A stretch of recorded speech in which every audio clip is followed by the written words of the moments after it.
చెల్లి చెల్లి చెల్లి వచ్చాం కదా చెల్లి, లేకు పైకి ఎలా పడిపోయావు? ఏమేం చెల్లి? ఏమో అక్క తెలీదు. పోలేదా దేవుడికి దండం పెట్టుకోవచ్చు.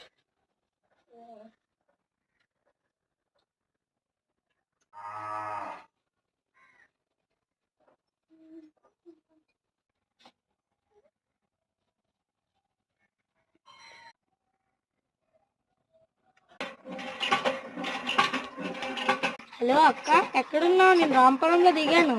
నేను ఆ పక్కన గుళ్ళని ఉన్నాను చెల్లి, వచ్చేస్తున్నాను. అవునా, సరే అక్క. బా అక్క వచ్చారు, లేట్ అవుతుంది. కాసేపు ఇక్కడ కుర్చీల దగ్గరకు వచ్చింది. చెల్లి హైదరాబాద్ నుండి అక్క వస్తుందంట, రాంపురం దగ్గర ఉందంట, పద వెళ్దాం. అక్క